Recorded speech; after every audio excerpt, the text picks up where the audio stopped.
ಮುಸುಕುದಾರಿ ವ್ಯಕ್ತಿ ಬಗ್ಗೆ ಕುತೂಹಲ ನಿರ್ಮಾಣ ಆಗಿತ್ತು. ಮೊದಲು ಸ್ಥಳೀಯ ಇಲಾಖೆಯಿಂದ ತನಿಖೆ ಮಾಡಿಸಿತ್ತು. ಏಕಾಏಕಿ ಎಸ್ಐಟಿ ರಚಿಸಿದ್ದು ಅನುಮಾನಕ್ಕೆ ಕಾರಣ ಆಗಿದೆ ಅಂತ ಹೇಳಿ ಮಾಜಿ DCM doctor C N Ashwath Narayan ಈ ಎಲ್ಲ ಬೆಳವಣಿಗೆಗಳಿಗೆ ಸಂಬಂಧಪಟ್ಟ ಹಾಗೆ ಪ್ರತಿಕ್ರಿಯಿಸಿದ್ದಾರೆ.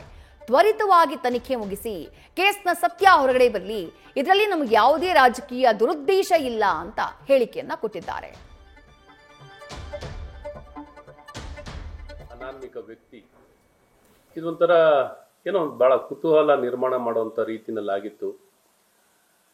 ಈ ತನಿಖೆ ನಡೀತಿದೆ. SIT ರಚನೆ ಆಗಿದ್ದನ್ನ ಎಲ್ಲೋ ಒಂದು ಕಡೆ ಆಪಾದನೆಗಳು, ಅನುಮಾನಗಳು ಸೃಷ್ಟಿಯಾಗಿರುವಂಥದ್ದಿತ್ತು. ಹಾಗಾಗಿ ಈ ದಿಕ್ಕಲ್ಲಿ SITಯನ್ನ ಮೊದಲು ತನಿಖೆಯನ್ನ ಆ ಸ್ಥಳೀಯ ಗೃಹ ಇಲಾಖೆಯಿಂದ ಅಥವಾ ಪೊಲೀಸ್ ಡಿಪಾರ್ಟ್ಮೆಂಟಿಂದ ಆ ಜಿಲ್ಲೆಯ ಅಧಿಕಾರಿಗಳು ತನಿಖೆ ಮಾಡ್ತೀನಿ ಅಂದ್ರು. ತದನಂತರ ಇದ್ದಕ್ಕಿದ್ದಾಗೆ ಮುಖ್ಯಮಂತ್ರಿಗಳು SITಯನ್ನ ಘೋಷಣೆ ಮಾಡಿದ್ದಾರೆ.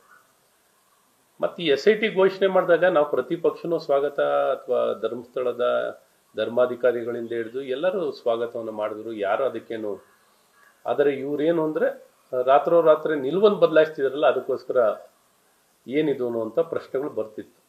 ಆದರೆ ಎಲ್ಲರೂ ನಾವು ಪ್ರತಿಪಕ್ಷವಾಗಿಯೂ ಸ್ವಾಗತ ಮಾಡಿರುವಂಥದ್ದಿದೆ. ಆದರೆ SIT ಮಾಡಿ ಆದರೆ ಒಂದು ಕಾಲಮಿತಿಯಲ್ಲಿ ಎಲ್ಲವನ್ನು ಇವೆಲ್ಲ ತನಿಖೆಯನ್ನ ಮಾಡಿ ಸತ್ಯತೆಯನ್ನು ಹೊರಗೆ ತರ್ರಿ ಅಂತ ಹೇಳಿದ್ವಿ.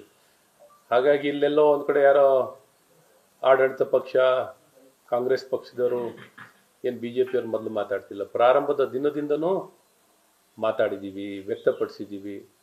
SIT ಅನ್ನೋಂಥದ್ದನ್ನ ಈವನ್ ಕೋರ್ಟ್ ಮಾನಿಟರ್ ಮಾಡ್ಕೊಳ್ಳೋದಾರು ಮಾಡ್ಕೊಳ್ಳಿ ಅಂತಲೂ ಹೇಳಿದ್ರು.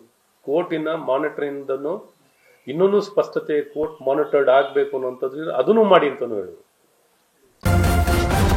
ನ್ಯೂಸ್ ಫಸ್ಟ್ ನಿರ್ಭೀತಿಯಿಂದ ನಿಮ್ಮ ಪರವಾಗಿ.